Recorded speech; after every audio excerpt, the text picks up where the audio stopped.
Você já se sentiu muito apaixonada a ponto de fazer tudo aquilo que você jamais imaginou que você fosse capaz? Você já se viu tão preenchida de amor que você conseguiu superar todos os seus medos, né, em relação a relacionamentos, que você conseguiu superar os seus traumas e falar, dessa vez eu vou embarcar. Eu vou embarcar porque eu tô me sentindo bem o suficiente, forte o suficiente, potente o suficiente para arriscar e que venha o que tiver que vir.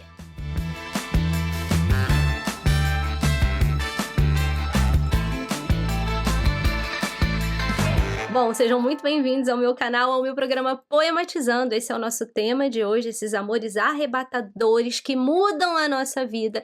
E se você ainda não me conhece, meu nome é Ju Cascarda, sou astróloga, taróloga e escritora. E se você ainda não me segue no Instagram, vou deixar aqui pra você, porque lá tem uma coleção extensa dos meus poemas, tá?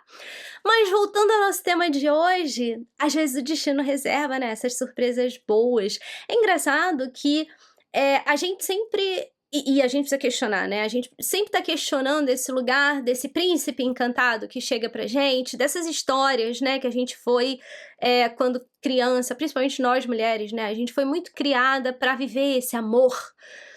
E esse amor, né, que fala do felizes para sempre, obviamente, ele é irreal porque ele não mostra o que aconteceu depois.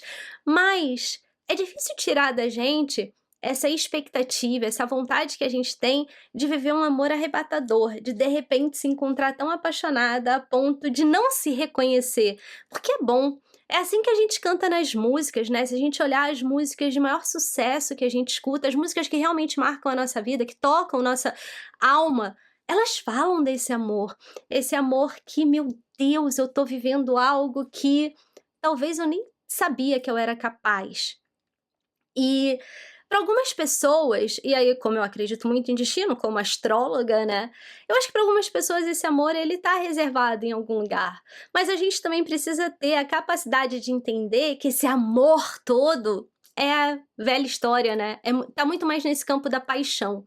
E óbvio que aquele frio na barriga, aquela paixão enlouquecedora, ela é passageira, mas se a gente souber aproveitar e se a gente tiver a maturidade para transformar aquela paixão num amor diferenciado, num amor em que você tem consciência de que a paixão ela vai chegar ali num plano um pouquinho mais equilibrado, mas que, poxa, às vezes a gente pode colocar ela lá em cima de novo, porque a gente já viveu isso, né? Num passado recente. E hoje o poema que eu vou mostrar para vocês é um poema pessoal, um poema que eu mesma escrevi. Raramente eu trago para vocês os poemas que eu escrevi baseados nas histórias que eu vivi. Porque que tipo de escritora seria eu se eu só soubesse escrever sobre mim, né? Todas as histórias que eu escuto, as músicas que eu escuto, tudo chega pra mim e eu transformo nos meus poemas. Mas alguns são pessoais e esse que eu vou ler hoje pra vocês é. E aí eu vou abrir aqui um parênteses pra contar um pouquinho da minha história, né, com o meu marido. Eu conheci o meu marido em maio, na verdade em abril de 2014. A gente ficou pela primeira vez em maio de 2014 e a gente se casou 4 meses depois.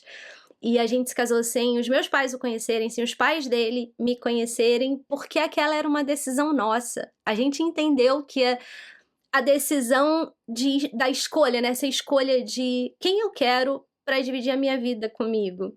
Poxa, ela é minha, baseada única e exclusivamente na minha percepção. Obviamente abri o mapa dele antes de tudo isso, mas segui muito a minha intuição.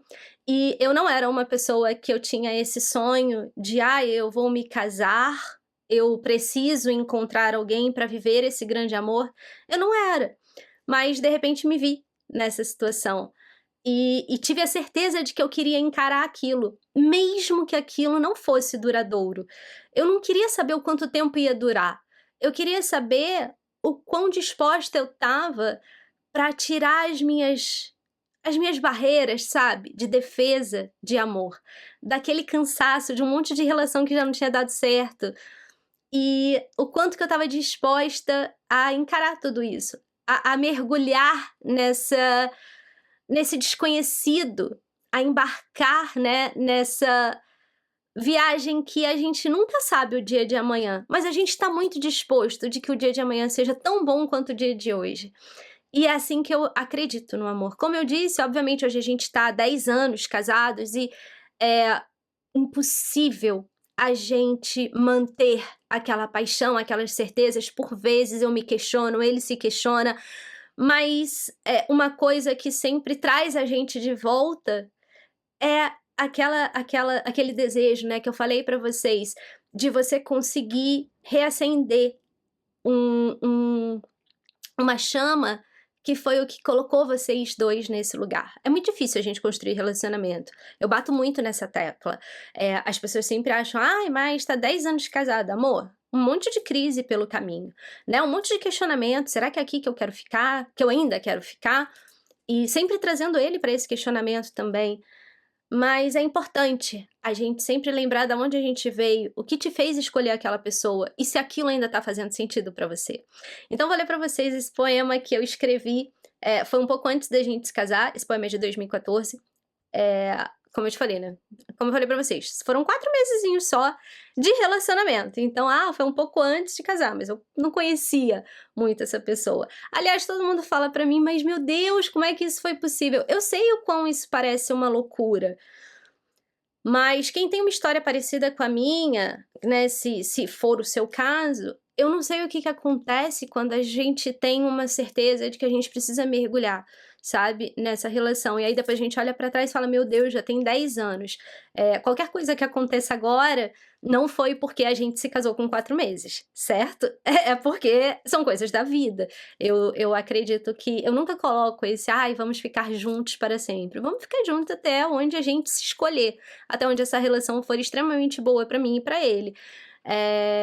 Então é isso, assim, eu não sei qual que é essa certeza, acredito muito em destino, acredito muito que a gente se reencontra com pessoas que fizeram parte da nossa vida, em vidas passadas, então esse pode ser o caso dessas pessoas que embarcam nessa história, e a gente sabe, né, que tem um monte de história, assim, de pessoas que se conhecem e por alguma razão elas falam: "Cara, é isso, é você". E aí a vida caminha e a gente vai tendo certeza de que sim, a gente estava certa, a nossa intuição estava certa. Por isso que eu falo, a intuição é a chave para tudo na nossa vida, tá? Bom, vou ler o poema aqui para vocês. Ele fala assim: "Agora entendo porque sempre preferi caminhar sozinha. Só a solidão é capaz de nos ensinar a amar a companhia de alguém. Agora entendo porque sempre agi de maneira tão egoísta. Só o egoísmo é capaz de nos mostrar o quanto é bom compartilhar. Agora entendo porque sempre prezei tanto a minha liberdade. Só quem a viveu de maneira tão intensa é capaz de optar por uma vida a dois. E esta é a minha opção. A partir de agora, a minha solidão conta com a sua presença. O meu egoísmo se rende às suas vontades. E a minha liberdade? Esta vai escolher voltar para os seus braços todos os dias, como um pássaro que escolhe o seu galho para construir um ninho, como uma borboleta que não abre mão do seu casulo ou como uma mulher que, mesmo diante de um mundo repleto de tanta gente, escolhe você. Porque é isso, né, meus amores? O amor é uma escolha. O relacionamento, ele precisa estar nesse campo da escolha. O que que você está escolhendo para sua vida? Escolham, por favor, coisas que vocês realmente merecem. Para de ficar fazendo escolhas por pessoas que não correspondem aos sentimentos de vocês, sabe? Coloca tudo que você quer de um relacionamento e não abre mão, não. Para de se ajustar para não ficar sozinha. A vida é muito curta. A gente merece viver um amor de verdade. A gente merece uma pessoa que esteja ao nosso lado pro que der e vier, sabe? A gente merece todos os dias acordar e falar: sim, é aqui que eu quero ficar. E não ficar imaginando como seria a sua vida com uma outra pessoa, ou o quão bom seria se você não tivesse feito a opção de estar ao lado dessa pessoa. Tá bom? E antes da gente terminar, vou falar com vocês mais uma vez sobre o meu livro Os Três Lados da Traição. Para você comprar, o link tá aqui embaixo. É um romance que obviamente vai falar sobre traição, vai. Mas como tudo na minha vida, gente, eu falo sobre esse tema sem julgamento. Eu não aceito julgar as opções, né, as escolhas que o outro faz para a vida deles. Ai, Juliana, mas trair é errado. Sim, A gente não está questionando se é errado ou não. Mas vocês concordam comigo que aceitar que isso é só um erro e simplesmente cruzar os braços não está levando a gente a lugar nenhum? Afinal de contas, quantas histórias de traição você conhece? E você pode ter feito parte de uma história de traição, seja traindo, seja sendo traída, ou então, né, se envolvendo com uma pessoa que estava em um outro relacionamento. Ah, mas isso é errado. Ok. Mas e aí? Depois desse seu julgamento de que isso é errado, o que que vem depois? Por que que a gente ainda continua escutando histórias assim diariamente? Se você nunca se envolveu em uma, certamente você conhece alguém que já se envolveu. E é isso que esse livro traz, sabe? É esse olhar um pouquinho mais humanizado para questões humanas, porque errar, meus amores, a gente vai errar na vida, mas a grande questão é, qual é a lição que a gente tira desse erro? E é isso que vocês vão embarcar aqui, tá? É diante dessa realidade, não uma traição simplesmente banalizada, não, é uma traição que existe uma explicação, mas jamais vai existir uma justificativa, porque como o meu próprio livro fala, aquilo que explica, mas não justifica. Não existem justificativas para a traição, mas fatalmente existe uma razão para a pessoa ter feito isso. Ela tá certa? Jamais. Mas a gente precisa olhar quais são essas razões. Tá bom? Então, para comprar o meu livro, acessa o link aqui na descrição e eu vejo vocês no próximo vídeo.